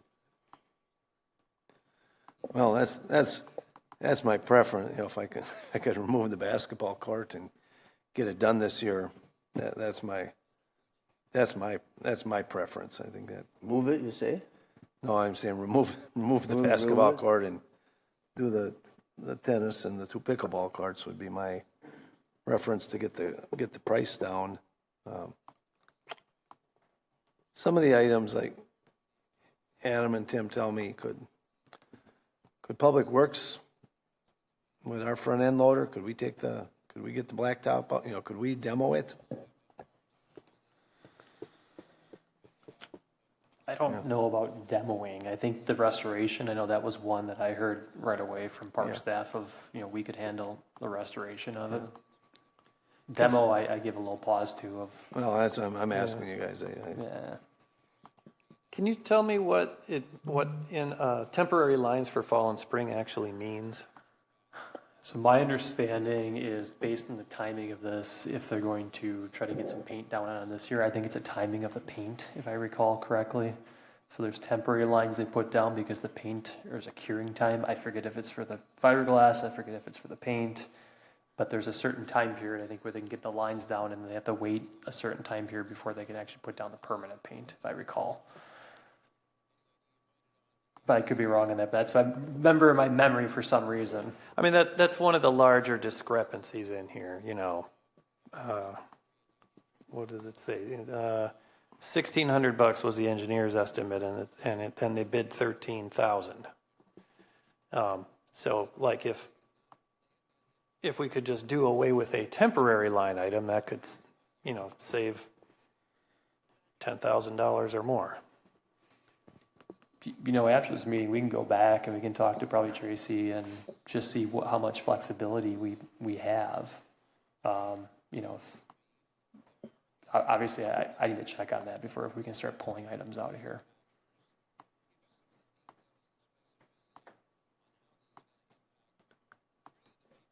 Well, if I had my druthers, we could pull enough out for option 1 to. Alternate one. Alternate 1 to be. Have all 3 components. That would be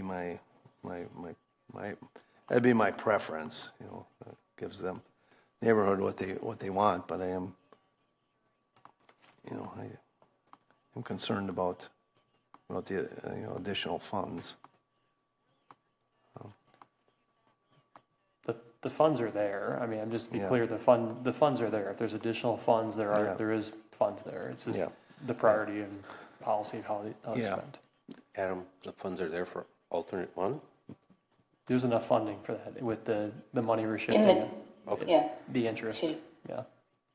Yeah, there's excess interest, and we use some of that, the board will recall, for the Tower Hill Park Shelter, right? Yes. We said if there's additional funding available, let's add in the lights, let's add in the upgraded windows or roof, whatever it was. We've used it here and there when stuff like this comes up, where something comes in higher than anticipated. I mean, obviously, to be honest, not to this degree, but we've used it for other projects as well. Well, Leah, what's your thought? Option 1, 2? Option 1, I know it'd be, and the Torn, the neighborhood has been requesting, for a long time, and we should deliver. And I'll just be honest, they pay a lot of taxes and don't ask for that much. They just fix our park. My concern also is that people are still using those tennis courts, and the liability could be very high for us if someone get hurt, because I walk that area and I was there a couple of weeks ago, and the cracks are humongous. So if the funds are there, I think we should go with option one. My sense, if there's anything we can pull out, if it's the landscaping, that Public Works and Friends of the Park and the neighbors, we did that, we spent more, we're going to need some help. If there's anything we can pull out, Adam. Yeah, I mean, this goes to Parks on Thursday, goes to Finance next Tuesday, Council next Tuesday. So we'll talk internally and see just what kind of flexibility, if we have any, and hopefully maybe have an answer by even Thursday. Okay. And if we do decide to put extra funds in this particular park, and Dave, I don't doubt that each of those single-family home owners is paying a larger than average tax bill just because they've got a large lot single-family home, but that's what we're talking about, is very low density. So in the aggregate, they're not actually, they may not be paying their fair share of taxes given the amount of services that. We'll be careful what you're saying. Well, I'm just saying, as a general rule, the lower the density, the more road and utilities, et cetera, is required. And we've heard even from our own planning department that single-family neighborhoods don't usually recoup the amount of services that are given to them. I guess my point is, if we put extra funding into this park, are we then removing the option to do so in other parks that may also be in the same sort of straits? Yeah, I would add, it's an area park. Park bill, okay? So, and we are doing in every part of the city. Yeah. So, and you know that. Understood. My question, though, is, are we going to run into situations just like this in every other park and say, well, just because of timing, the extra funding is going to this park rather than some other park that may be equally deserving? The one thing I would add, Bill, is city, Adam and Chad, and we're working on doing a better job of maintaining our parks. And we've been looking at how much we have to budget to maintain them. We never should have got to this point. Right. We should not be, we should have been spending $20,000 a year or whatever to maintain them. We should not have got to that point. And our goal of the parks in the city is to do a better job, maintaining these to lower our costs over time. So that's all. It is an area park too that serves a big area. It's the hills up there, Harlan Hills. People come by on their bikes. Pretty much that whole side north of McKee Road, is using that. And this project has been the CIP for a couple of years. Yeah. Mm-hmm. Yeah. So I'm thinking the answer to your question is yes, we will have more. The counter to that is, you start bidding these out when the contractors are hungry, you get more than one bid, it'll be more competitive. At least people can tolerate that more. I understand the desire here based on, I don't live there, let's do something there. Did you get a linear schedule from them? Can they actually complete this for utilization this fall yet? Or is this going to be one where we're going to get an amendment later, say, we can't get it done, we're going to finish it next year? That's a lot of asphalt and paint to put down in the fall of the year, and that's when weather gets iffy. So I'm not an engineer. I'm not sure what a linear schedule is, but I believe in the. That's just the schedule of what's going to happen, right? Yep. Okay. Contractors are going to say, I'll do grading so many months. I'll do my paving so many months. I'll do my painting so many weeks. And like the road projects, Tim can attest, we've had a lot of them where we said, well, we're going to have to push the painting until next year. Yeah, I believe there's something in the agreement. I can look here. Give me or the actual bid itself. I think they could get it done this year to go to one. I don't think we have a linear schedule. Yeah, we've asked them to have it done this year in the bid. Schedule was included in the bid. Okay. So we don't know if they're going to say, oh yeah, I'll have it done, but my painting's going to be in November or December. They got done and didn't paint it this year. I'm fine with that. you can put down tape for the fall. It's to get the thing out there. Yeah, let's go for it. Let's get it out. Okay. You know, So they have then to be let aware me- of the Let schedule. me modify this, because there's a desire, I sense, to do alternative one here with possibly look at some addendums to see if you can remove the court. I'm thinking you're not going to be able to get rid of anything if you got addendum one. Although if you talk to Parisi, they probably wouldn't care. You say we'll put the asphalt down later for the basketball court. But be that as it may, if you do that and you have the money, I really think in your parks proposal, so you don't have constant overruns on all these park projects, you take the other basketball court array. That's your game plan. And then people can understand, okay, we paid a little more to get it done now, but ultimately we're not going to keep that one. We're not going to spend money on that other court. Yeah. And at least it's more tolerable, someone that doesn't live or utilize that area, to say, okay, you're trying to contain costs by getting rid of redundancy. Make the motion. I make that motion. Go with alternate one, but Parks says the other basketball court goes away. Or what's the more eloquent way to say that? I don't know. I don't know if that's feasible, Don. You can't propose that, or no? No, you can propose. You can propose it. It's to get it done without rebidding it and the time frame. No, I'm saying you do alternate one. They got to bid for alternate one. Yeah. Parisi can do it, have it. It's just for our internal game plan with Parks and everyone, we're saying that other basketball court's going away. Yeah. In the future, we're not going to be putting rehabilitation money into it or fixing it and then the people know in the area, okay, I'll have one good basketball court and the other one's going to be going away and will be. Yeah.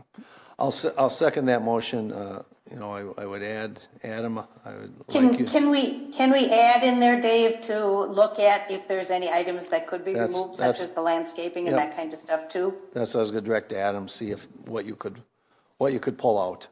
What you could pull out. Anything you can pull out, even it's a couple $1,000s. I don't have a problem asking the neighborhood to, get out there and help us finish, landscape, plant shrubs, plant grass, whatever, I don't have a problem asking them. And I expect we would be able to get them to come and help. And again, if you can't, I'm not concerned about striping it this fall. Is it all right if we got to wait till next spring? If that saves a little money, I'm fine with that too. If they want to beat me up over that. So that there wasn't a schedule submitted, but the contract, it was to be substantially complete by October 31st, 2025. All right. But there could be a potential savings of $13,000 if we didn't temporarily stripe it. Yeah. And just stripe it next spring. That's what I would. And then 22,000 if we think that we don't need them to do the landscaping and restoration. So right there is almost 35,000. So that's the direction I'd like to. Now it pains me. I just want to. Do we have the proposal in there now? That is. We made the amendment to approve alternative one. I'll second Don's motion. All right. I think you have our direction here. So all in favor of the amendment? Do you want to read that back just to make sure that we're all on the same page? So we are, the amendment is we're directing the city to go with alternative one, with removing the temporary striping this year and the landscaping from the bed and updating the documents so when it comes to parks and council, we would know the actual how much additional funds we would need. Does that sound reasonable? I would still put the future game plan into the other. And also that you're not going to rehabilitate it. It's going to be removed in the future. Or perhaps dirt court. All maintenance on that other basketball court is paid for strictly by donations as they become available. I mean, if we got a friends group, who knows? Yeah. I don't know. I prefer to add them, but you're going to have cracks there, and someone's going to say it's a liability and a hazard, and can you fix it? And they'll go out and fix it. So Ultimately, you can't bind a future council either. So, I mean, You're right, Adam. you Yeah, can you're put that right. in place, but you can't, they can, Okay, let's vote on it. good enough. Let's, It's been noted though on staff, we'll take that back. all right. I'll call the vote on the amendment. All in favor of the amendment signify by saying aye. Aye. Aye. Opposed, it carries. Now on to the initial resolution as amended. All in favor signifying by saying aye. Aye. Aye. The motion carries. Thank you, everyone. I appreciate your patience. I would tell you, and the mayor is in the same boat. It pains me to be spending more money. You know, we're spending enough in the city, but we are spending it for the residents here. I guess I don't think there's anything we do we're not spending for the residents. That's that's a given. But we're investing, yes. All right. Thank you, Adam. Everyone appreciate that. I suspect Bill will probably have further dialogue on my parks meeting on Thursday and at council. Okay. Right. All right. Our next Board of Public Works meeting is Monday, August 18th. Let me know if any of you can't attend. This time I'll entertain a motion to adjourn. I so move we adjourn. We have a second. Second. All in favor of adjournment signify by saying aye. Aye. Aye. We are adjourned at 7:25. Aye.